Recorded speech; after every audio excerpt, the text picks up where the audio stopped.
জুরাইজের মা বলে, সন্তান দরজা খুইলা মা দেখলা না, বেশ্যার চেহারা দেখালো।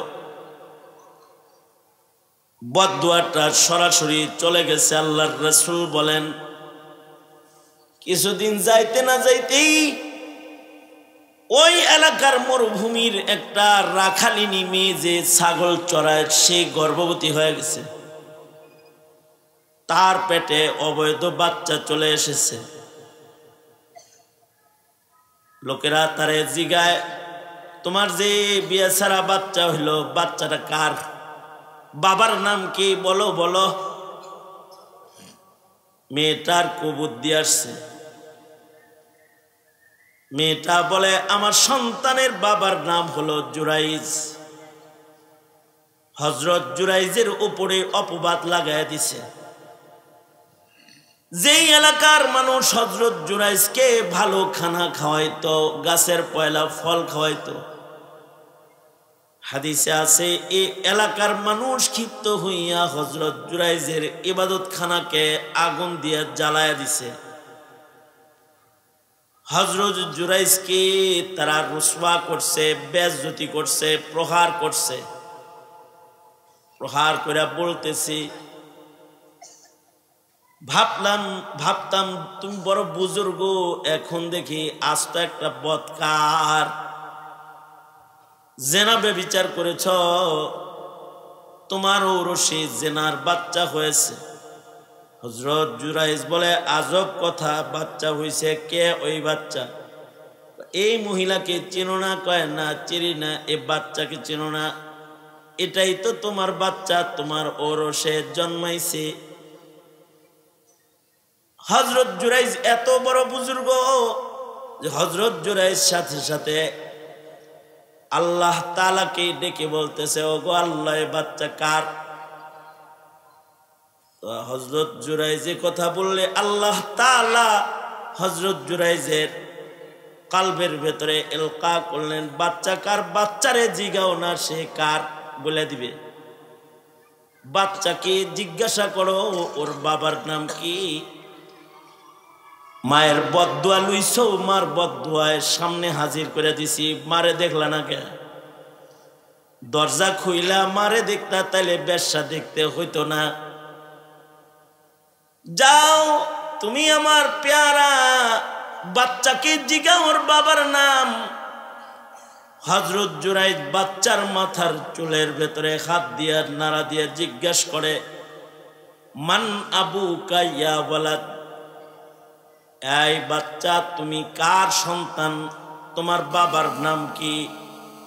মায়ের কোলে দুলনাথ থেকে বাচ্চা বলে, আনা ইবনু ফুলান আর-রাঈ, আমি অমুক রাখালের সন্তান, আমার বাবার নাম হলো অমুক। আমার মা ওই রাখালের সাথে জেনা করেছে, আমি ওই রাখালের সন্তান। জুরাইজ পবিত্র মানুষ, তাকে তোমরা কষ্ট দিবা না। আমি কিছু কথা আপনাদের সামনে বলবার ইরাদায় আল্লাহর কালাম থেকে সূরা মারিয়াম থেকে আয়াত তেলাওয়াত করেছি, আর নবী পাকের হাদিস আপনাদের সামনে পেশ করেছি। এগুলো সামনে করে কিছু কথা আপনাদের কানে পৌঁছানো, আল্লাহ তাআলা কিছু উপকারী কথা আপনাদের কানে পৌঁছায় দেওয়ার তৌফিক দান করেন। আপনারা দোয়া করুন, বলুন আমিন। মানুষের জিন্দেগির কিছু ধাপ আছে। একটা ধাপ হলো জন্ম। মানুষ জন্মায়, জন্মের মাধ্যমে মানুষের দুনিয়ার জিন্দেগি শুরু হয়। এরপরে আরেকটা ধাপ হলো মানুষের মরণ। মৃত্যুর মাধ্যমে মানুষের বরজখের জগৎ, কবরের জগৎ শুরু হয়। আর আরেকটা ধাপ হলো হাসর। মানুষকে ইসরাফিলের বাঁশির মাধ্যমে আল্লাহর আদালতে সকলকে আসামি হয়ে দাঁড়ায় যেতে হবে। অর্থাৎ একটা মানুষের আলমে দুনিয়াতে অবস্থান, আলমে বরজখে অবস্থান, আর আলমে আখিরাতে আল্লাহর সামনে দাঁড়ানো। এই তিনটি ধাপ মানুষের জীবনে। জন্ম যখন হয়, জন্মের সময় মানুষের জন্ম যদি নিরাপদ হয়, ওই মানুষটার দুনিয়ার জিন্দেগি সুন্দর হয়। আর মরণ যদি নিরাপদ হয়, তাহলে মানুষের বরজখের জিন্দেগি সুন্দর হয়, কবরের জিন্দেগি সুন্দর হয়। আর হাসর যার সুন্দর হবে, হাসরে পুনরুত্থান যখন হবে, এটা যাদের ভালো হবে, নেককারদের সাথে হবে, ডানপন্থী হিসেবে হবে, তো হাসর সুন্দর হইলে তার বিচার ভালো হবে। যার বিচার ভালো হবে সে আল্লাহর কাছে চিরসুখের জান্নাতে আল্লাহর কাছে চলে যাবে। এই কারণে এই তিনও সময়ের নিরাপত্তা দরকার, এবং এই তিনও সময়ের নিরাপত্তা, তিনও জিন্দেগির নিরাপদ হালাত আল্লাহর কাছে চাওয়া। এ কারণে কোনো শিশু পেটে আসলে মা বাবা তার জন্মের নিরাপত্তা তালাশ করে, তার জন্মটা যেন ভালো একটা অভিজ্ঞ দায়ীর হাতে হয়, নার্সিং ব্যবস্থাটা যেন ভালো হয়, তার ডেলিভারিটা যেন সুন্দর হয়, এগুলো চিন্তা করে। এ কারণেই সন্তান পৃথিবীতে আসার সময় তার মা বাবা সন্তানের আগমন নিয়ে পেরেশান থাকে। ইকো বন্ধ করে দে ওমা। তা এটা নিয়ে পেরেশানিতে থাকে, আর ডাক্তারের শরণাপন্ন খুব বেশি হয়। প্রতি মাসে মাসে মেডিকেল চেক আপ, মাসে মাসে ডাক্তারের কাছে যে মশওয়ারা নেওয়া, এগুলো করতে থাকে। কেউ কেউ তো যাদের অর্থকড়ি আছে, বাচ্চা হওয়ার আগেই ভালো হসপিটালে নিয়ে ভর্তি করে থুয়ে দেয়, যেন নিরাপদে বাচ্চাটা যেন পৃথিবীতে আসে। কেউ কেউ বিদেশে চলে যায় সন্তান জন্মের জন্য। যাদের অর্থকড়ি ভালো আছে তারা বিদেশের হসপিটালে চলে যায়, সন্তানের আগমনটা যেন সুন্দর হয়, আগমনটা যেন নিরাপদ হয়। কিন্তু এই যে নিরাপত্তাটা, জন্মের সময়ের নিরাপত্তা, এই নিরাপত্তা দেনেওয়ালা জাত হলেন আল্লাহ। দেনেওয়ালা কে? আল্লাহ যদি কোনো বাচ্চার জন্মের নিরাপত্তা দিয়ে দেয়, ডাক্তারের কাছে না গেলেও এই বাচ্চাটার জন্ম সুন্দর হয়ে যায়। কোনো চেক আপ টেক আপ করছে টরছে না, ঘরের ভেতরে জন্ম হয়েছে, কিন্তু বড় সুন্দর একটা জন্ম হয়ে যায় অল্প সময়ে। রহমত করছে আল্লাহ তাআলা। গরিবের ঘরে বাচ্চা হয়, না ক্লিনিকে নেওয়ার সুযোগ আছে তার, না ডাক্তার দেখানোর টাকা আছে তার।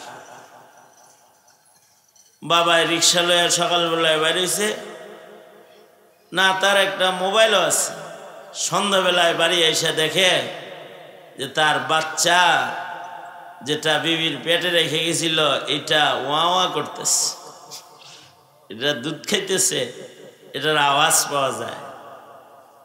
কেমনে হইল রে? বলে বড় আসানির সাথে চলে আসছে। হঠাৎ করে একটু ব্যথা উঠছে, পাশের বাড়ির খালাম্মা আমার কাছে আসার আগে ও আমার কোলে চলে আইছে। আল্লাহ তাআলা নিরাপদ অবস্থায় তাকে বের করে দিছে। আবার হসপিটালের বেডে বাচ্চাটা হয়েছে। নার্সিং ব্যবস্থা অনেক ভালো ছিল, কিন্তু জন্মে সময়ই তার এমন দুর্ঘটনা হয়েছে যে দুনিয়ায় আসার আগেই সে মারা গেছে। হায়াত তাকে আল্লাহ তাআলা দেন নাই।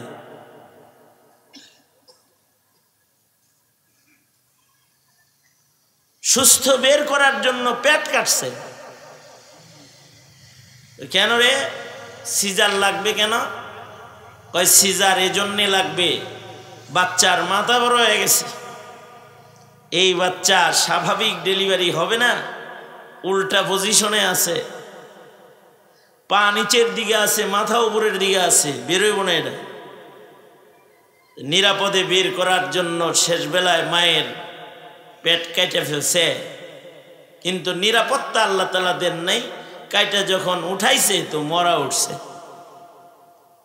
কারণ নিরাপত্তা দেনেওয়ালা জাত কে?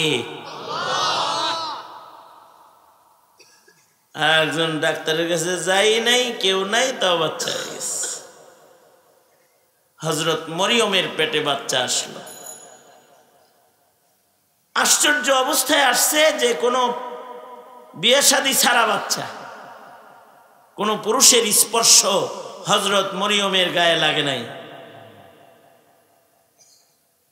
পেটে বাচ্চা দিছেন, সন্তান দেনেওয়ালা আল্লাহ যদি কাউরে সন্তান দেয় তো আল্লাহ ইচ্ছে করলে বিয়ে ছাড়াও দিতে পারে, কিন্তু এটা আল্লাহর নিয়ম না। পৃথিবীতে একটা সন্তান আল্লাহ তাআলা পুরুষের স্পর্শ ছাড়াই নারীর পেটে বাচ্চা দিছেন, কেস একটাই, যেটা আল্লাহ তাআলা কোরআনে হাকিমে বর্ণনা করেছেন। আল্লাহ আল্লাহর স্বাভাবিক নিয়মকে ক্রস করে আল্লাহর কুদরত দিয়ে বাচ্চা দান করছেন হযরত মরিয়মকে। ওনাকে কোনো পুরুষ স্পর্শ করে নাই। পেটে যখন বাচ্চা আইছে হযরত মরিয়ম পেরেশান। উনি বলতেছে, ইয়া লাইতানি মিতু ক্বাবলা হাদা ওয়া কুনতু নাসিয়াম মানসিয়া। ওগো আল্লাহ, বিয়া ছাড়া বাচ্চা দিলেন, লজ্জায় মুখ দেখামু কেমনে? মানুষ যখন জিজ্ঞাসা করবে যে এ বাচ্চার বাবাকে, আমি কি বলবো? অথচ আমাকে পৃথিবীর কোনো পুরুষ স্পর্শ করে নাই। এমন প্রশ্নের মুখোমুখি হওয়ার আগে যদি আমি মরে যাইতাম অথবা আমি লাশাই হয়ে যেতাম, আমারে খুঁজা পাইতো না কেউ।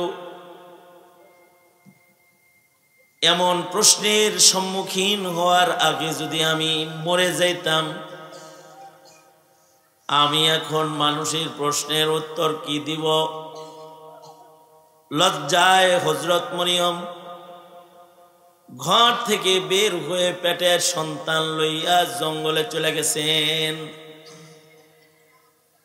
কিন্তু আসমানের মালিক আল্লাহ তাআলা জঙ্গলের ভেতরে একটা সন্তানকে পৃথিবীতে জন্ম দিতেছেন, যেখানে কোনো দাইমা নাই, দাদি নানি নাই, কেউ নাই, বাচ্চা একা হযরত মরিয়ম আছেন। কিন্তু জন্মটা নিরাপদ আল্লাহ তাআলা দিয়ে দিলেন, যে হযরত মরিয়মের পেট থেকে বাচ্চা বেরোয় আসলো। হযরত ঈসা আলাইহিস সালাতু ওয়াস সালাম দুনিয়াতে আগমন করলেন। হযরত মরিয়মের খবর হয় নাই যে একটা বাচ্চা প্রসব হয়েছে। এত নিরাপদে আল্লাহ তাআলা ওনাকে দুনিয়ায় নিয়ে আসছেন। শুধু তাই আনেন নাই, জংলার ভেতরে পানির ইন্তজাম করে দিয়েছেন। পাথর থেকে ঠান্ডা পানি প্রবাহিত হইতেছে, ঝর্ণা। আর হযরত মরিয়ম ঠান্ডা পানি পান করতেছেন। খেজুর গাছ, উপর থেকে পাকা খেজুরগুলো ঝরঝর করে ওনার মাথার কাছে পড়বার লাগছে। আর উনি পাকা খেজুরগুলাকে খাইতেছেন। শক্তি আইসা গেছে। সন্তান কোলে লইয়া আল্লাহকে বলতেছে, ওগো আল্লাহ, কি করমু, কি বলমু? মানুষ জিগাইলে তার পরিচয় কি বলমু? কিন্তু আল্লাহ তাআলা এই জায়গার ভেতরে এই বাচ্চা জন্মের সময় পূর্ণ নিরাপত্তা, সালামতি আল্লাহ তাআলা নিজ কুদরতের হাতে দিয়ে দিলেন। এ কারণে এই সময় বাচ্চা যদি কারোর কেউ মা হচ্ছে, বাবা হচ্ছে, তখন আল্লাহর কাছে নিরাপত্তা চাইতে হয়, আল্লাহর কাছে সালামতি চাইবে। এ আল্লাহ, আপনি আমাকে একটা নেক সন্তান দান করেন, সুন্দর পন্থায় তাকিয়ে দেন, সালামতির একটা জন্ম তাকে দেন, নিরাপদ জন্ম দান করেন। আল্লাহর শরণাপন্ন হইতে হয়। পেটে বাচ্চা লইয়া আল্লাহর কোরআন পড়তে হয়, ইবাদত করতে হয়, জিকির করতে হয়, আল্লাহর কাছে বেশি বেশি দোয়া করতে হয়। কিন্তু যিনি বাচ্চা দিচ্ছেন তার সাথে যোগাযোগ নাই, পেটে সন্তান নিয়ে সারাদিন টিভি দেখছে, সিনেমা দেখছে, আর ডাক্তারের সাথে যোগাযোগ করছে। আল্লাহর সাথে কোনো যোগাযোগ নেই, না মায়ের যোগাযোগ আছে, না বাবার যোগাযোগ আছে। জন্মের আগেই যার ঘরে সন্তান আসতেছে সে আল্লাহর আশ্রয় কামনা করবে। দুনিয়ার কোন ডাক্তার যদি নাও থাকে, কেউ যদি সন্তান জন্মের সময় না থাকে, আল্লাহ যদি নিরাপত্তা দিয়ে দেয়, তো আমন সালামতির সাথে বাচ্চা দুনিয়ায় চলে আসবে। হযরত মরিয়ম বাচ্চা হইল, উনি আল্লাহকে বলতেছেন, ওগো আল্লাহ, আমি মানুষের কাছে কি বলবো? আল্লাহ তাআলা বললেন, তোমার কিছু বলা লাগবে না, যে আসছে সেই বলবে। তোমার কিছু বলতে হবে না, যে আসছে সে কথা বলবে। বাচ্চার পরিচয় তোমার দেওয়া লাগবে না, বাচ্চা নিজের পরিচয় নিজে দিবে। আল্লাহ তাআলা, আল্লাহ পাকের কুদরত জাহির করতেছেন। আল্লাহ পাক তো সব কিছুর উপরে কাদের মুতলাক। নিয়ম হইল নারী পুরুষের মাধ্যমে বাচ্চা, আল্লাহ তাআলা পুরুষ ছাড়া শুধু মায়ের মাধ্যমে বাচ্চা দিতেছেন। আল্লাহ তাআলা সক্ষম। নিয়ম হইল বাচ্চা কথা বলার একটা বয়স আছে, যখন বাচ্চা কথা বলবে। কিন্তু আল্লাহ তাআলা মায়ের কোলে দোলনার ভিতরে বাচ্চাকে কথা বলাইবেন। আল্লাহ তাআলা সব কিছুর উপরে সক্ষম। মানুষ কথা বলার সময় না হইলে কথা বলে না, কিন্তু আল্লাহ তাআলা কিছু বাচ্চাকে সময় হওয়ার আগেই কথা বলাইছেন। হাদিসের কিতাবে আছে, লাম ইয়াতাকাল্লাম ফিল মাহদি ইল্লা সালাস। পৃথিবীর মাটির উপরে মানুষ তো জন্মের সাথে সাথে কথা কয় না, কিন্তু 3টা বাচ্চাকে আল্লাহ তাআলা মার কোলে কথা বলাইছেন। একটা হলো ঈসা আলাইহিস সালাম, ওনাকে মায়ের কোলে কথা বলাইছেন। আর একটা হলো হযরত ইউসুফ আলাইহিস সালাতু ওয়াস সালামের পবিত্রতা বর্ণনাকারী হযরত ইউসুফ আলাইহিস সালাতু ওয়াস সালামের তাহারা, তার পবিত্রতা বর্ণনাকারী বনি ইসরাইলের ছোট্ট সন্তান, যেটা জুলাইখার অপবাদের বিরুদ্ধে বাচ্চার জবান আল্লাহ খুলে দিছিলেন, আর বাচ্চা কথা বলেছে। সূরা ইউসুফের ভেতরে যে বাচ্চার আলোচনা আছে, মার কোল থেকে কথা বলতেছে বাচ্চা। আর একটা হলো পৃথিবীর ইতিহাসে এক বুজুর্গ ছিলেন হযরত জুরাইজ নামী বুজুর্গ, আল্লাহওয়ালা ছিলেন, বড় ওলি বুজুর্গ ছিলেন। বুখারী শরীফে আছে যে ওনার বুজুর্গের প্রভাবে এলাকার মানুষ ওনাকে সম্মান করত। এলাকার মানুষ একটা ইমাম সাহেবকে যদি সম্মান করে, তাহলে একজন আল্লাহওয়ালা বুজুর্গকে, যার মুসাল্লাম কারামত আছে, সাহেবে কারামত বুজুর্গ, তাকে সম্মান করবে না? গাছের পয়লা ফল তারে খাওয়াইতো, ভালো কিছু রান্না হইলে জুরাইজ রে খাওয়াইতো। আর জুরাইজ উনি আবেদে খাস বুজুর্গ ছিলেন, যে ইবাদত করার জন্য দুনিয়ার সব কোলাহল থেকে দূরে সরে গিয়ে জঙ্গলের কাছে ঝুপড়ি ইবাদত খানা বানিয়ে তিনি দিন রাত 24 ঘন্টা ইবাদত করতেন, দিনে রোজা রাখতেন, রাতভর নামাজ পড়তেন হযরত জুরাইজ। হযরত জুরাইজের একবার একটা অঘটন ঘটে গেল। কি অঘটন? যে তার মা, হযরত জুরাইজের মা একদিন জুরাইজের দরজায় আসছে, এসে হযরত জুরাইজকে ডাকতেছে, জুরাইজ দরজা খোলো, আমি তোমার মা আইছি। হাদিস শরীফে আছে হযরত জুরাইজ তখন নামাজ পড়তেছেন। নামাজের ভিতরে হযরত জুরাইজ চিন্তা করতেছেন, সলাতি ওয়া উম্মি, সলাতি ওয়া উম্মি। একদিকে আমার মা আমারে ডাকে, আর একদিকে আমার নামাজ। নামাজে আল্লাহ আমার সামনে আছে আর দরজায় মা আছে। এবার কি নামাজ প্রাধান্য দিব নাকি মা প্রাধান্য দিব, এটা চিন্তা করতেছে। মা ডাকে, কিন্তু হযরত জুরাইজ নামাজে আছে, নামাজ থেকে নড়ে চলে না। মা নিরাশ হয়ে দরজার থেকে ফেরত চলে গেছে। দ্বিতীয় দিন আবার মা এসেছে, এসে ডাকে, জুরাইজ দরজা খোলো।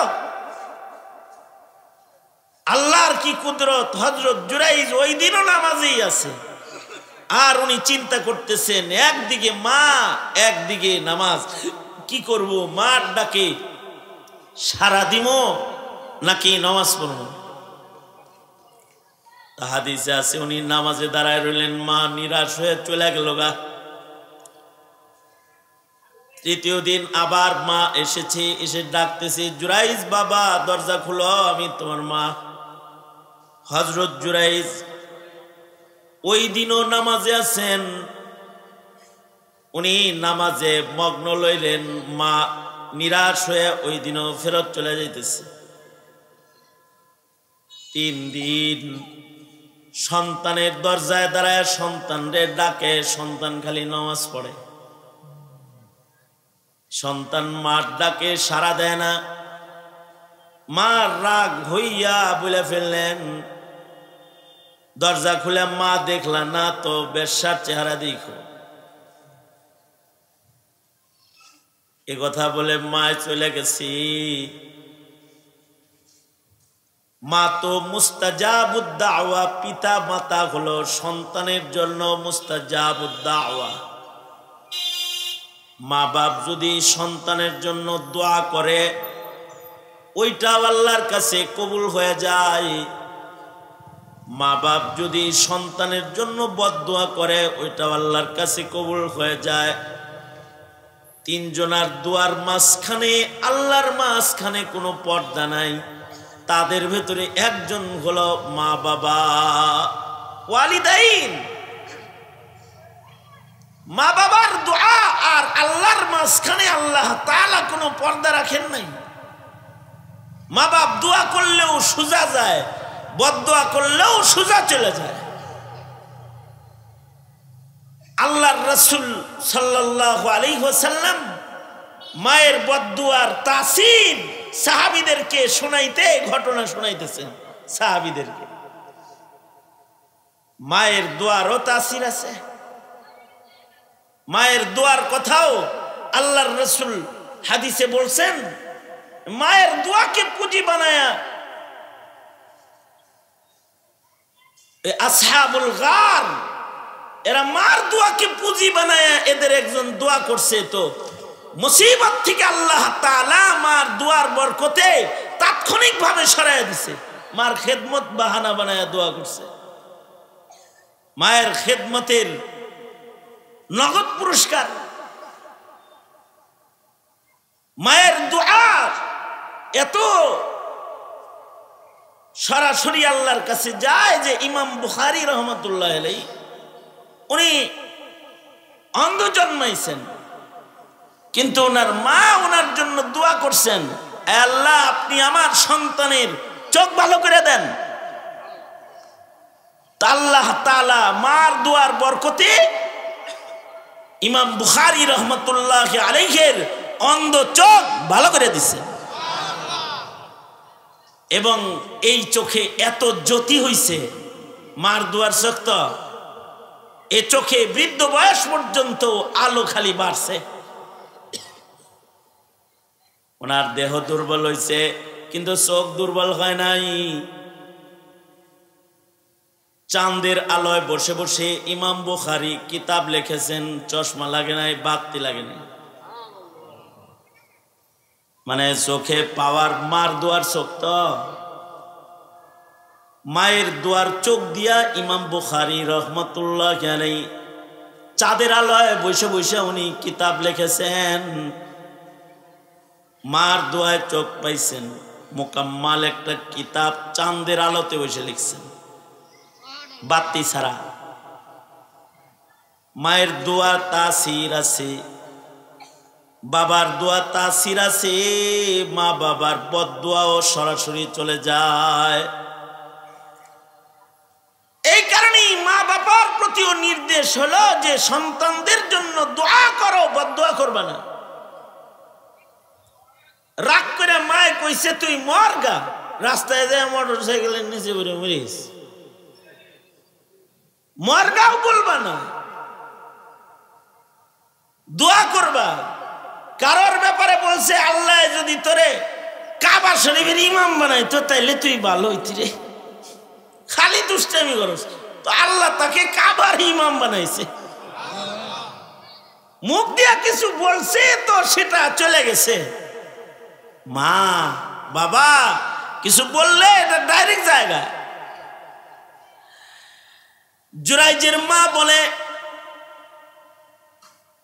সন্তান দরজা খুইলা মা দেখলা না, বেশ্যার চেহারা দেখালো। বদদুয়াটা সরাসরি চলে গেছে। আল্লাহর রাসূল বলেন কিছুদিন যাইতে না যাইতেই ওই এলাকার মরুভূমির একটা রাখালিনী মেয়ে যে ছাগল চড়ায় সে গর্ভবতী হয়ে গেছে, তার পেটে অবৈধ বাচ্চা চলে এসেছে। লোকেরা তারে জিগায় তোমার যে বিয়ে ছাড়া বাচ্চা হইল বাচ্চাটা কার, বাবার নাম কি বলো বলো। মেয়েটার কুবুদ্ধি আসছে, মেয়েটা বলে আমার সন্তানের বাবার নাম হলো জুরাইজ। হযরত জুরাইজের উপরে অপবাদ লাগায় দিছে। যেই এলাকার মানুষ হযরত জুরাইজকে ভালো খানা খাওয়াইতো, গাছের পয়লা ফল খাওয়াইতো, হাদিসে আছে এই এলাকার মানুষ ক্ষিপ্ত হইয়া হযরত জুরাইজের ইবাদত খানাকে আগুন দিয়ে জ্বালায়া দিছে। হযরত জুরাইজকে তারা রুসওয়া করছে, বেইজ্জতি করছে, প্রহার করছে। প্রহার করে বলতেছি ভাবতাম তুমি বড় বুজুর্গ, এখন দেখি আস্ত একটা বদকার, জেনা ব্যভিচার করেছ, তোমার ঔরসে জেনার বাচ্চা হয়েছে। হযরত জুরাইজ বলে আজব কথা, বাচ্চা হয়েছে, কে ওই বাচ্চা? এই মহিলাকে চেনো না? কয় না চিনি না। এই বাচ্চাকে চেনো না? এটাই তো তোমার বাচ্চা, তোমার ঔরসে জন্মাইছে। হযরত জুরাইজ এত বড় বুজুর্গ যে হযরত জুরাইজ সাথে সাথে আল্লাহ তাআলাকে ডেকে বলতেছে, ওগো আল্লাহ, এই বাচ্চা কার? হযরত জুরাইজে কথা বললে আল্লাহ তাআলা হযরত জুরাইজের কালবের ভেতরে ইলকা করলেন, বাচ্চা কার? বাচ্চারে জিগাও না, সে কার বলে দিবে। বাচ্চাকে জিজ্ঞাসা করো ওর বাবার নাম কি। মায়ের বদদুয়া লইছো, মার বদদুয়ায় সামনে হাজির করে দিছি। মারে দেখলা না কে? দরজা খুইলা মারে দেখতা, তাইলে বেশ্যা দেখতে হইতো না। যাও তুমি আমার প্যারা বাচ্চাকে জিগাও ওর বাবার নাম। হযরত জুরাইজ বাচ্চার মাথার চুলের ভেতরে হাত দিয়া নাড়া দিয়ে জিজ্ঞেস করে, মান আবুকা ইয়া ওয়ালাদ, এই বাচ্চা তুমি কার সন্তান? তোমার বাবার নাম কি? মায়ের কোলে দুলনাথ থেকে বাচ্চা বলে, আনা ইবনু ফুলান আর রাঈ, আমি অমুক রাখালের সন্তান, আমার বাবার নাম হলো অমুক। আমার মা ওই রাখালের সাথে জেনা করেছে, আমি ওই রাখালের সন্তান। জুরাইজ পবিত্র মানুষ, তাকে তোমরা কষ্ট দিবা না। আল্লাহ তাআলাই বাচ্চার জবান খুলে দিছেন। হাদিসে আছে, এই এলাকার মানুষ এসে হযরত জুরাইজকে বলতেছে, যখন বুজুর্গি বাচ্চার মুখ দিয়ে আল্লাহ প্রকাশ করে দিছে, এবার এরাই বলতেছে যারা ইবাদতখানা ভেঙে দিয়েছে, তারা বলে, জুরাইজ আপনি যদি চান তাহলে আপনার ইবাদতখানাটাকে আমরা স্বর্ণের ইট দিয়ে নির্মাণ করে দিব, সোনার ইট দিয়ে ইবাদতখানা বানায় দিব। ফিরা হযরত জুরাইজ দুনিয়া থেকে উনি বললেন, না, আমার যে ইবাদতের ঝুপড়িটা ছিল সে ঝুপড়িটাই আমাকে নির্মাণ করে দাও। এই বাচ্চাকেও আল্লাহ তাআলা কথা বলাইছেন। কথা বলার বয়স হওয়ার আগে আল্লাহ কথা বলান পারেন। আল্লাহ তাআলার কুদরতে তো সব আছে। আল্লাহ যদি বাচ্চাকে হাঁটাইতে পারে, কথা বলাইতে পারবে না কেন? ছাগলের বাচ্চাকে যদি জন্মের পরে দৌড় দেওয়াইতে পারে, মুরগির বাচ্চাকে যদি জন্মের সাথে সাথে হাঁটাইতে পারে, নিজের ঠোঁটে খাওয়াইতে পারে, তাহলে মানুষের বাচ্চাকে কথা বলাইতে আল্লাহর কুদরতের বাইরের না, ভেতরের। আল্লাহ পাক কথা বলাইতে পারেন, তাই কথা বলাইছেন।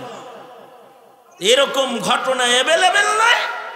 কখনো কখনো আল্লাহ তাআলা কথা বলাইছেন, যখন যখন কথা বলাইছেন তার ভেতরে একটা ঘটনা এটাও যে হযরত ঈসা নবী যেহেতু বাপ সারা জন্ম, হযরত মরিয়ম চিন্তায় পড়ছেন, এই বাচ্চার নিরাপত্তাও নাই, আমারও নিরাপত্তা নাই রে, এলাকার মানুষ পিটায় আমার আলেগো।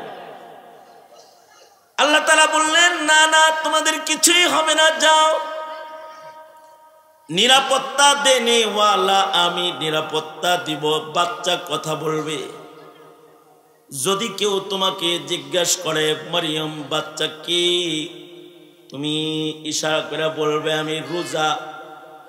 জমানার নিয়ম ছিল, যদি বলতো আমি রোজা, তার মানে কথা বলা যাবে না। রোজার হালতে কথা বলা নিষেধ। হযরত মরিয়মকে আল্লাহ তাআলা শিখায় দিলেন, তুমি বলবা আমি রোজা, তাই তোমাদের প্রশ্নের উত্তর আমি দিতে পারবো না। লোকেরা বলে, রোজা রাখা বাচ্চা লইয়া আইছ, তো কথা কমু কার লগে, তুমি কথা বলবা না। আল্লাহর নির্দেশ মতো হযরত মরিয়ম নিজের বাচ্চাকে দেখায় বললেন, আমি রোজা, তাতে কি আমার বাচ্চা তো আর রোজা না, ওর লগে কথা কও। এলাকার লোকেরা খেপে গিয়ে বলে, বাচ্চা কি কথা কয় নাকি? হযরত ঈসা আলাইহিস সালাতু ওয়াস সালাম মায়ের দুধ খাওয়া বাদ দিয়া মাথাটা ঘোরায়া বুদ্ধিমানের মতো একেবারে বড় মানুষের মতো ঘুইরা কথা বলা শুরু করেছে। কে বলেছে আমি কথা বলতে জানি না? আমার পরিচয় আমি দিচ্ছি, ইন্নী আব্দুল্লাহ আতানিয়াল কিতাবা ওয়া জাআলানি নাবিয়্যা। মানুষের মরণ, এই আমার পরিচয় থেকে আমি আল্লাহর বান্দা, আমি নবী, তোমরা আমার উম্মত, আমি শিক্ষক, তোমরা আমার ছাত্র, আমি মায়ের বাধ্য সন্তান। মার লগে কথা কবি ভেজাল লাগাম কিন্তু একেবারে বিচার করব। সাবধান, আমি নামাজ পড়তে কই নামাজ পড়বি, আমি রোজা রাখতে কই রোজা রাখবি, আমি ইবাদত করতে আদেশ করি এগুলো করবি, তেরিবিরি করবি না। আমি পয়গম্বর হয়ে আসছি, তোরা আমার উম্মত। আল্লাহু আকবার কাবীরা। জবান খুলে গেল। আর আলমে নবীদের আকল ভালো। সামনে দাঁড়ানো, পৃথিবীতে যত মানুষ জন্মগ্রহণ করেছে এর ভেতরে সবচেয়ে উৎকৃষ্ট এবং উত্তম আকল আল্লাহ তাআলা নবীদেরকে দান করেছেন। নবীদের আকলের চাইতে ভালো আকল আল্লাহ তাআলা কাউকে দেন। নবীদের আকল সবচেয়ে উত্তম আকল। ওই মানুষটা নবীদের ভেতরে আবার আমাদের নবীর আকল সর্বোত্তম আকল। আল্লাহু আকবার বলেন। নিরাপদ হয়, নবীদের আকল শ্রেষ্ঠ আকল। বরজখের জিন্দেগি। এবং আশ্চর্য কিছু পার্থক্য সাধারণ মানুষ আর নবীদের ভেতরে, সেটা হলো মানুষের আকল, হাসরে পুনরুত্থান, মানুষ আকল মন্দ হইতে দেরি হয়। কেউ আকল মন্দ হইতে ডিগ্রি পাস করতে হয়, তারপরে কিছু আকল হয়। কেউ আকল মন্দ হইতে 15 বছর হইতে হয়, কেউ আকল মন্দ হইতে আরো বেশি বয়স লেগে যায়। খালি লম্বা হয়েছে, আস্তে লম্বা তাল গাছ, কোনো বুদ্ধি এরকম বলে না? হ্যাঁ, খালি লম্বাই হয়েছ, মোটা তাজা হয়েছ, বুদ্ধি হয়েছে না, এরকম বলে না? মানুষের আকল হইতে দেরি হয়। এই কারণেই মানুষের উপরে ইবাদত ফরজ হইতেও দেরি হয়। মানুষকে ইবাদতের নির্দেশ সাথে সাথে না, জন্মের সাথে সাথে আল্লাহ তাআলা ইবাদত বর্জনের গুনাহ লেখে না। তবে কেউ যখন আকল মন্দ হয়ে যায় তখন কিন্তু ঠিকই একক নামাজের হিসাব নিকাশ শুরু হয়ে যায়। সীমানা কি আকল হইছে কি হয় নাই, হের যে একটা বউ লাগবে এটা যেদিন বুঝা লাইছে সেদিন তার আকল পুরা হয়ে গেছে, বালেগ হয়ে গেছে, তো আকল মন্দ হয়ে গেছে। এবার বালেগ হওয়ার পরে যদি শরীয়তি ইসলামের একটি বিধানও কেউ অমান্য করে, এর জন্য আল্লাহ তাআলা তাকে ধরপাকড় করবে। একক নামাজও যদি কেউ ছাড়ে তাও তাকে আদালতে কিবরিয়াতে হিসাব দিতে হবে। বালেগ হওয়ার পরে একক নামাজ কারোর কাজা হইছে, এই একক নামাজের জন্য আল্লাহ তাআলা দোজখের আগুনে ফেলবে। জাহান্নামের আগুনে পড়ার জন্য এক ওয়াক্ত নামাজ বর্জনই যথেষ্ট, এত বেশি গুনাহ লাগে না। এক ওয়াক্ত নামাজ পড়ে না ইচ্ছা করে, বাস দোজখের আগুনে ফেলার জন্য এটাই যথেষ্ট। এই কারণে আকল মন্দরা এক ওয়াক্ত নামাজও কাজা হইতে দেয় না। ইমাম মুহাম্মদ রহমতুল্লাহ আলাইহি ইমামে আজম আবু হানিফা রহমতুল্লাহ আলাইহির ক্লাসে আসছেন। ইমাম মুহাম্মদ তো যেমন ব্রেনি ছিলেন তেমন আকল মন্দ ছিলেন। ব্রেন কিরকম ছিল যে আইসেন ইমামে আজম আবু হানিফার ক্লাসে, ইমামে আজম আবু হানিফা বলে, এই মুহাম্মদ হাফিজুল কোরআন না, হাফিজুল কোরআন না, আমার দর্শে হাফেজ ছাড়া বসা নিষেধ, যাও হেফজ শেষ করে পরে আইবি, যা। 7 দিন পরে আয়া আবার কোনায় বইয়ে রয়েছে, জিগাইছে, এই হাফিজ তাল কোরআন, কোরআন হেফজ করে আইয়া বইসাস না এমনি আইসাস? ইমাম মুহাম্মদ বলে, হেফজ করে খতম শোনায়া তারপরে আইছি। কয়েকদিনের মাথায় আমার উস্তাদে মুহতারাম মুফতি দেলোয়ার সাহেব দামাত বরকাতুহুম সেদিন বললেন যে বাবা একটা আজব হাফেজ পাইছি। কি হাফেজ পাইছেন উস্তাদ জি? 6 মাসের হাফেজে কোরআন, 6 মাসে শুধু হেফজ করে নাই, হেফজও করছে, শুনানিও শেষ করছে। লুকমা লাগাইতে পারি না কেউ মিলাজিলা।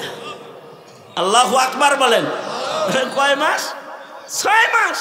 6 মাসে হেফজও করছে, শুনানিও কমপ্লিট করছে। আর ইমাম মুহাম্মদ হলো মাত্র 7 দিনে হেফজও শেষ করছে, শুনানিও শেষ করছে। মারে খতম শোনায়া তারপরে ইমামে আজম আবু হানিফার ক্লাসে এসে বসছে। এই যেমন তার জেহেন জাকাওয়াত তেমন তার বুদ্ধি আকাল।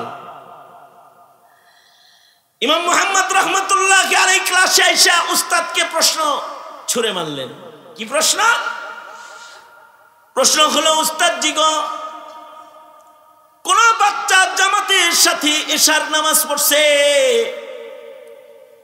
এশার নামাজ পড়ে রাতের বেলায় বিছনায় যায় যখন ঘুমাইছে তো রাত্রে সে বালেগ হয়েছে,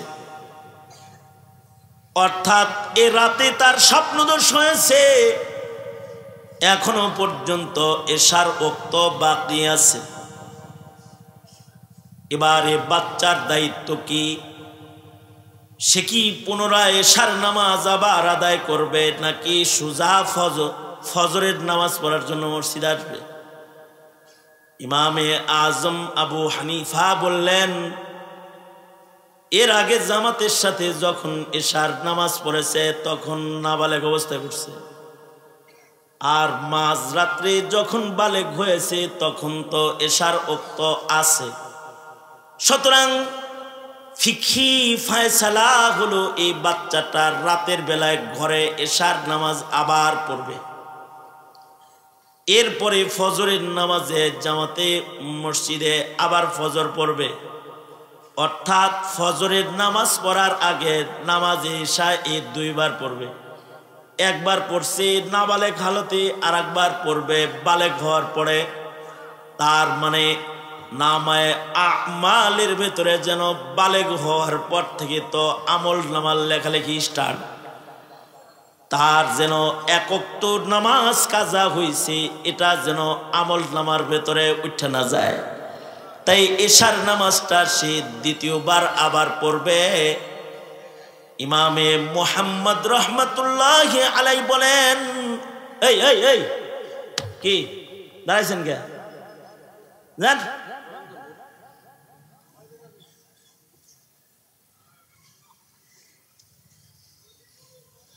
কিছু আছে নাট বল্টু তার স্ক্রু টিস্ক্রু সব উল্টো পাল্টা থাকে।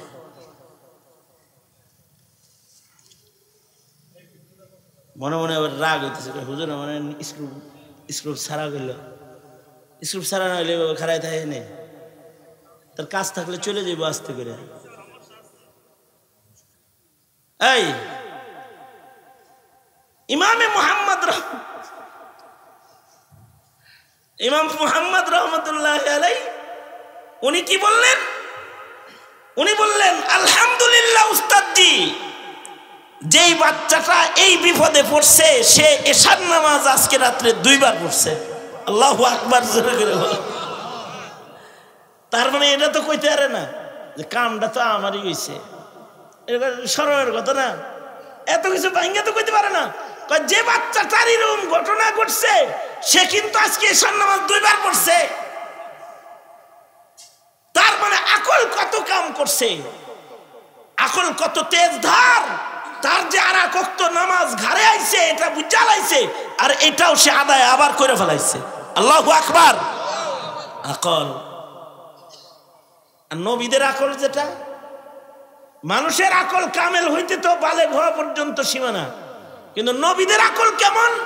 নবীরা জন্মের সাথে সাথে কামেল আকল মন্দ। আল্লাহু আকবার। নবীদের আকল জন্মের সাথে সাথে পুরাপুরি আছে। এই কারণেই নবীদের আকল পরীক্ষা হইতো ছোটবেলায়। মুসা আলাইহিস সালাম যখন জন্মাইছেন, আল্লাহ তো হযরত মুসারে বাঁচাইবার লাগা মায়ের বুদ্ধি দিয়ে দিছেন যে এটারে সিন্ধুকে দিয়ে ভাসায় দে। হযরত আসিয়ার গাটলায় গেছে, এটা হযরত আসিয়া পানিত পাইছে আর কইছে এটা আমারে মাওলায় দিছে।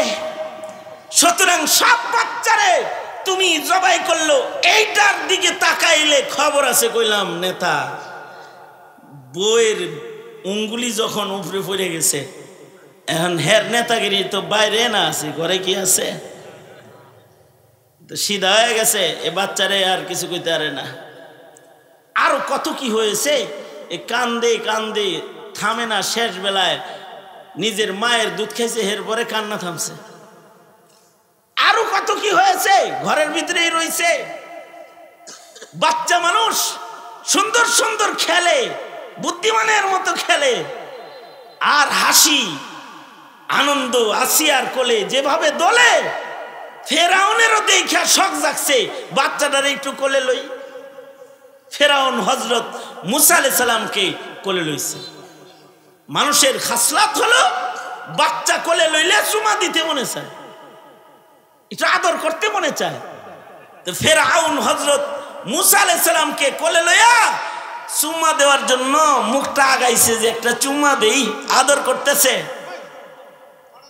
যখনই আদর করতেছে, চুমা দিতেছে, হযরত মুসা আলাইহিস সালাতু ওয়াস সালাম উনি তো আকলমন্দ, উনি তো বুঝা লাইছে কিরে আমারে তো এখন এই যেটা কয় আমি খোদা, নিজের নিজে খোদা দাবি করে যে এই মুখ দিয়ে আমারে চুমা দিব, তো এখন এই চুমাটা তো লন যাইব না রে। তো যখনই মুখটা আগাইছে, হযরত মুসা আলাইহিস সালাতু ওয়াস সালাম মুখের উপরে একটা চপাটাঘাত করে একটা থাপ্পড় বসায় দিছে ফেরাউনের মুখে। ফেরাউন তো থাপ্পড়টা খাইয়া চিল্লায় উঠছে, কয় এ আসিয়া আমারে মারছে। কয় কে মারছে? কয় তোমার ছেলে আমাকে মারছে। হযরত আসিয়া বলে বাচ্চায় কোনোদিন মারতে পারে নাকি? মিছা কথা কইতে আর যাব না। না না না, এটা বাচ্চা হইলে সাধারণ বাচ্চা না, এটা মনে হয় ওইটা যেটারে আমি খুঁজি। এ তো আমারে কষায়া মারছে, থাপ্পড় জোরে করে মারছে। মুসা আলাইহিস সালামের থাপ্পড়ের প্রশংসা কোরআনে আছে, মুসা আলাইহিস সালামের থাপ্পড়ের প্রশংসা হাদিসে আছে। থাপ্পড় দিছে তো কিপ্তি মরে গেছে, এক থাপ্পড়ে কিপ্তি শেষ। হাদিসে মানে পয়গম্বর মুসার থাপ্পড় কিন্তু আগের থেকেই নাম করা। এটা কিপ্তির উপরে পড়ছে তো শক্তিশালী কিপ্তি, এক থাপ্পড়ে মরে গেছে। হাদিসে আছে এটা আজরাইলের চোখে লাগছে, তো এক থাপ্পড়ে আজরাইলের চোখ খুলে গেছে। আজরাইল চোখ ধরে যায়, আল্লাহ রাখো, আল্লাহ হে আমারে মারছে, মরতো না মরতো না মরতো না, মরবো না। দেখেন আমারে কি থাপ্পড়টা মারছে, আমার চোখ খুলে গেছে। আল্লাহ তাআলা চক্ষু বসায় দিয়া কয় বিনা অনুমতিতে গায়ে হাত দিস না। যা কবি যে আপনি যদি থাকতে চান তাহলে আল্লাহ আপনার হায়াত বাড়াইবো। পশমি হাইওয়ান একটা গরুর উপরে হাত রাখেন, হাতের নিচে পশম যা পড়ব আল্লাহ তাআলা হায়াত বাড়াইয়া দিব, বাচ্চা থাকবেন। কিন্তু এরকম মারামারি আর করেন না। তাই হায়াত যে বাড়বো পরে কি আবার মরণ লাগবো? হ্যাঁ, মরা মাপ নাই, মৃত্যুর স্বাদ আস্বাদন করতেই হবে। তবে এখন যদি আমার লগে যান তাইলে আল্লাহ আপনার জন্য বসে রয়েছে, গেলেই দেখা হবে। হযরত মুসা আলাইহিস সালাম কয় তাড়াতাড়ি লইয়া লও আমারে, আমি এখনই আমার আল্লাহর কাছে যাব। কারণ একদিন তো কথা কইছে, দেখার লেগে তো উতালা হয়ে উঠছে। কথা কইলে দেখার লেগে উতালা হয়ে উঠাই স্বাভাবিক। আমার মহল্লা এক ছেলে একটা কালামার্কা বিয়ে করছে অনেক আগে, তখন অ্যান্ড্রয়েড ফোন আসে নাই, এটা এই যে ছোট ফোনের আগমন হয়েছে তখন। তা আমি বললাম তোর মতো একটা শিক্ষিত ভদ্র সভ্য ছেলে এটা কি ধরে আনছস? তোর খালাম্মা কইল তুই নাকি একটা কালামার্কা ধরে লয়ে আইছস। কই জি হুজুর। এরকম করলে কেন? হুজুর মিস কল। আমি বললাম মিস কল কি? একটা ফোন ঢুকছিল মিস কল, কল ব্যাক করছি তো মিষ্টি মিষ্টি কণ্ঠ বাইসে আসতেছে। এই তো আলাপ শুরু হয়ে গেল। হায় রে মুখের ভাষার কথা, কথায় তো হৃদয় আর প্রাণ আর ভালোবাসা বেড়ে গেছে। এক পর্যায়ে দীর্ঘদিন কথা হয় কিন্তু দেখা হয় না। হেরে কইলাম যে আসো একটু সাক্ষাৎ হোক। না, আমারে দেখলে তোমার পছন্দ হবে না, আমি একটা কালামার্কা মহিলা, আমার সাথে এই পর্যন্তই থাক, কথাবার্তা এই পর্যন্তই থাক, তোমার সাথে আমার সাথে যেহেতু ঘর সংসার হবে না, দেখা সাক্ষাৎ হয়ে লাভ নেই, আজ থেকে তুমিও আমারে ফোন দিও না, আমিও তোমারে ফোন দিব না। হুজুর এই কথা বলছে পরে তো প্রেমের বাতি আরো আগুন দাও দাও করে জ্বলে উঠছে। পরে হেরে কইলাম তুমি কালো হও আর যাই হও, তুমি আমার গলার মালা, জীবনে মনে একজনই দিছি, তোমারই দিছি, বিয়া তোমাকেই করব, অসুবিধা নাই, তুমি কালা হইলেও তোমার বিয়া করবো। কয় তাইলে সাক্ষাৎ ডাইরেক্ট কাজী অফিস।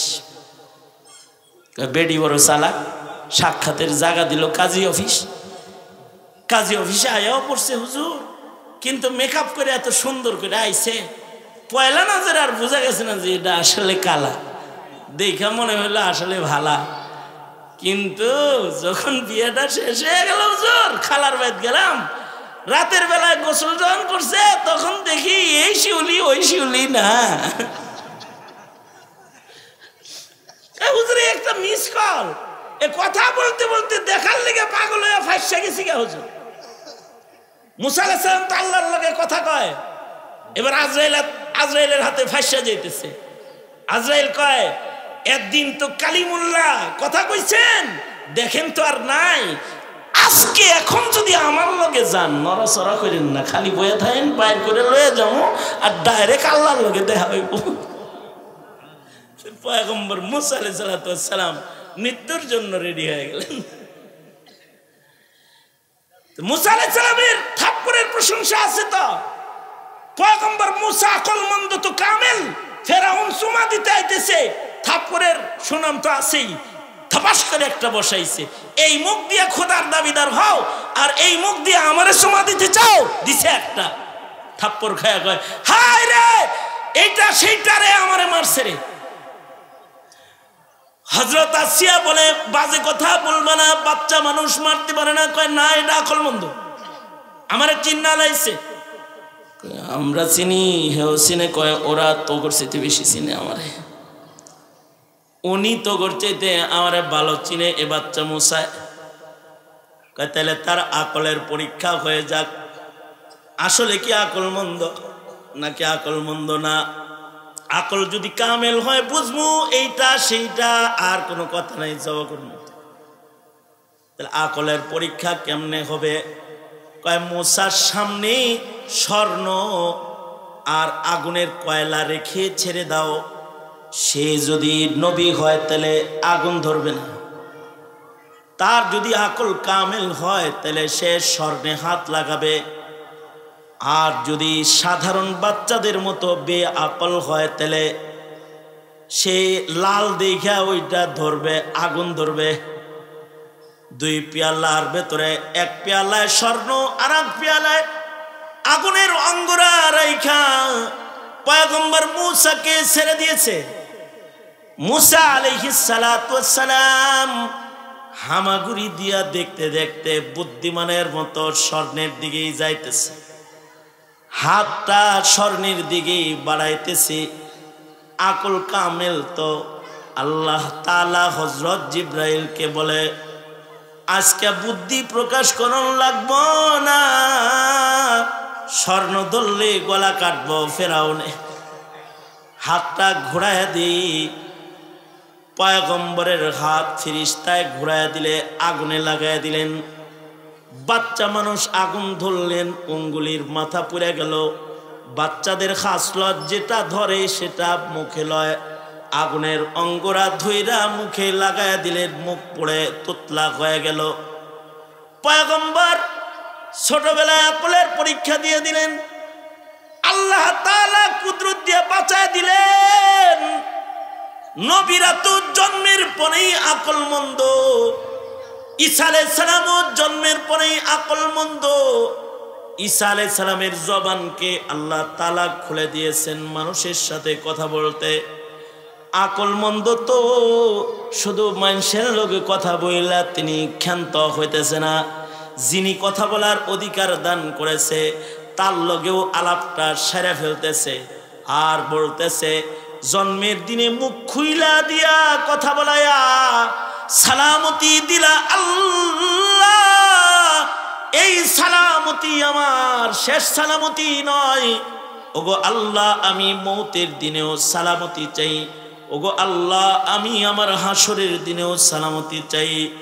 পয়গম্বরের কণ্ঠে উচ্চারিত হলো ওয়াসসালামু আলাইয়া ইয়াউমা উলিদতু ওয়া ইয়াউমা আমুতু ওয়া ইয়াউমা উবআসু হাইয়া।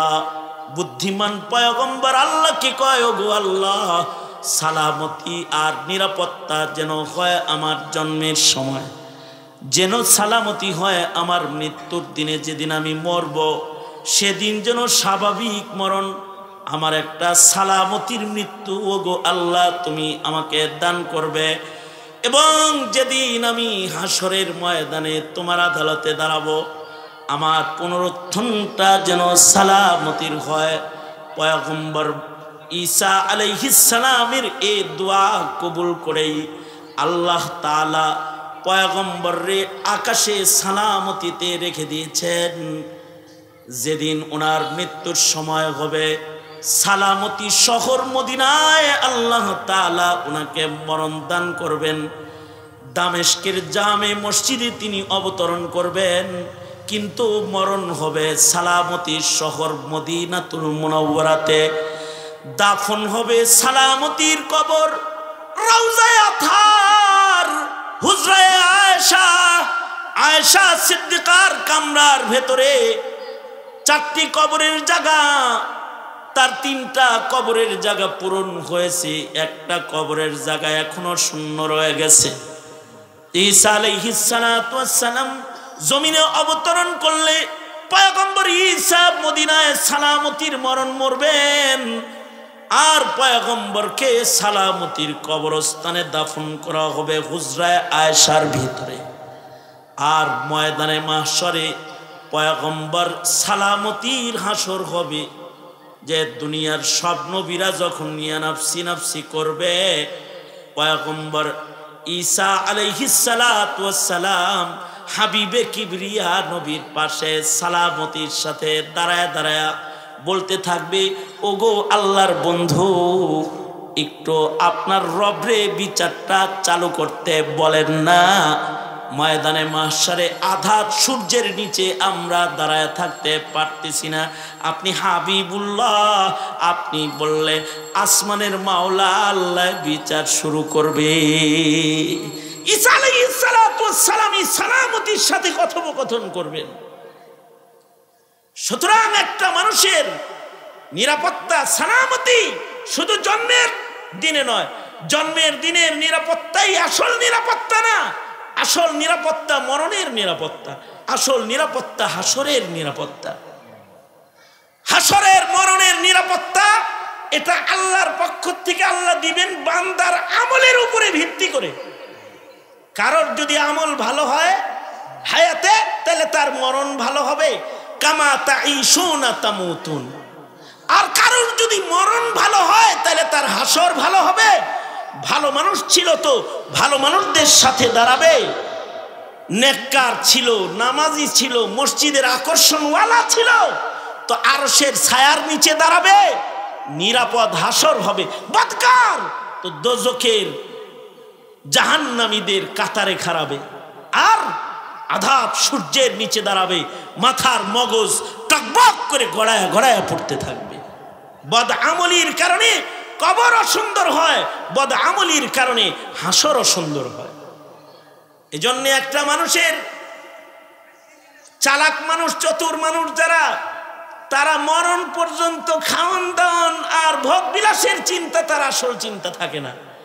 তার আসল চিন্তায় পরিণত হয় তার কবর জীবন, তার আসল চিন্তায় পরিণত হয় তার হাসরের জীবন। এই যে মুর্দেগান যারা কবর জগতে শেয়ার হয়েছে, যাদের ইসালে সওয়াব উপলক্ষে আজকের মহতি আয়োজন, খোদা জানে কার আমল কেমন ছিল আর কে তার কবরে কেমন আছে।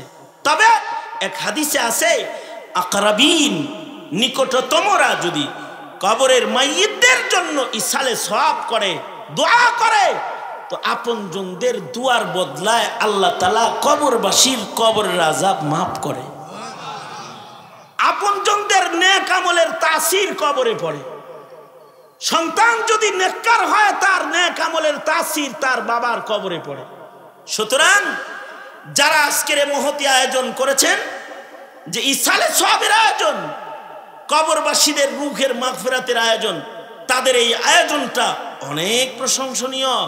পাশাপাশি খালি এই আয়োজন কইরা আর একজনের কবরের চিন্তা করলে কাজ হইব না। আপনি কবরে যাইবেন, আপনার কবর যেন দোজখের খণ্ড না হয়, এ ধান্দা নিজের ভেতরে জায়গা দেওয়ার নাম হলো চালাক মুমিনের পরিচয়।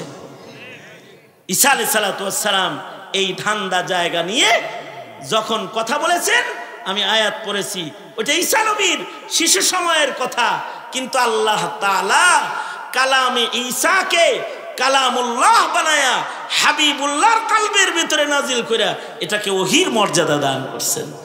হযরত ঈসা আলাইহিস সালাম কথা বলতেছিলেন, ওগো আল্লাহ, সালামতি শান্তি আমি চাই জন্মের সময়, সালামতি চাই মরণের সময়, সালামতি আমি চাই হাসরের দিনে।